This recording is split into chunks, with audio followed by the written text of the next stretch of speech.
આજના કાર્યક્રમની અંદર કાર્યક્રમના અધ્યક્ષ એવા ડી.કે. રૈયાણી સાહેબ, આ સંસ્થાના ઉપપ્રમુખ મારા નામેની મારા વડીલ એવા પ્રતાપભાઈ, વડલગામના સંસ્થાના પ્રમુખ એવા રમેશભાઈ, ભાઈ શ્રી સુરેશભાઈ, ધક્કુ દાદા, આમ તો બધા જ નામ લઈ શકું, મનસુખ કાકાથી લઈ અને સંસ્થાના મહત્વના બધા જ આગેવાનો, સામાજિક અગ્રણીઓ, માતાઓ, બહેનો, યુવાન દોસ્તો, પત્રકારો, આઝાદીના પર્વની અંદર આખા એ રાષ્ટ્રને એક યુવા કાર્યકર્તા તરીકે શુભેચ્છા આપું છું. સાથે સાથે આ આઝાદી કાલ્પનિક વિચાર કરીએ કે જયારે આઝાદીનું પર્વ આવ્યું છે, આઝાદી જયારે આ દેશની અંદર આવી હશે, એક દાયકાઓ પહેલાની વાતોની અંદર વાત જોઈએ તો મારી ઉંમર પ્રમાણે મેં બાળપણમાં જોયું કે દીવે વાળું થતી હોય, ઘણી ગાંઠી બસો હોય, પણ જયારે આઝાદી આવી ત્યારે આ દેશની અંદર એક વસ્ત્ર પહેરવાના વસ્ત્રો પણ નહોતા, આ દેશની અંદર સોય પણ બનતી નહોતી, આ દેશની અંદર ખેતીવાડીની કોઈ યોજનાઓ નહોતી, અને ત્યારે ભણેલા ગણેલા લોકો મહાત્મા ગાંધી કે સરદાર સાહેબ અને એ સમયના રજવાડા એટલે કે મોતીલાલ નહેરુનું રજવાડું આ દેશ માટે સમર્પિત કરીને દેશને આઝાદી અપાવી.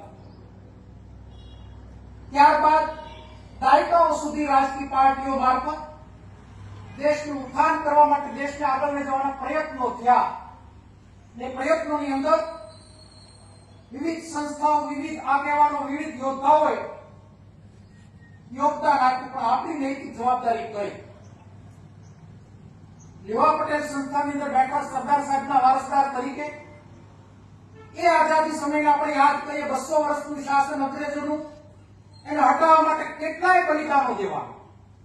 પણ આજે અહીંયા આપણે બેઠેલા લોકો આપણે આત્મની સાથે વાત કરીએ કે આપણે ખોટાનો સામનો કરી શકીએ ખરા?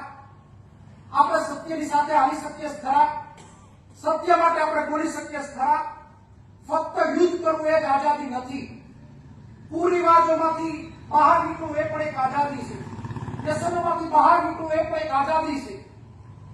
લોકોને હેલ્પ કરવી એ પણ એક આઝાદી છે. સમાજને ઉપયોગી બનવું એ પણ એક આઝાદી છે. આ સ્થાપક પ્રમુખ વસંતભાઈ ગજારાની વાત કરીએ, હમણાં ગિરધરભાઈ આપણી વચ્ચેથી ગયા, આ લોકોએ દીપ દ્રષ્ટિથી અમરેલી જિલ્લા માટે પોતે જોયું. અને હું અહીંયા ઘણી વખત જોતો, ડી.કે. ભાઈ હોય કે ધક્કુ કાકા હોય કે સ્થાનિક આગેવાનો હંમેશા અમરેલી જિલ્લાની ચિંતા કરતા હોય. ત્યારે મારા નવયુવાન ભાઈઓને મારી વિનંતી છે કે આ સ્વતંત્ર દિવસને દિવસે હર કોઈ પ્રસંગો આવતા ત્યારે આપણે એક નેમ લેવી જોઈએ, આપણે એક કાલ્પનિક સંકલ્પ કરવો જોઈએ કે હું મારા જીવનની અંદર કોકને ઉપયોગી બનવું. હું તો એમ કહું પાડોશી ધર્મ નિભાવીએ, પણ એ પણ એક સ્વતંત્રતા છે. આજે સમય ખૂબ જ કટોકટીનો છે.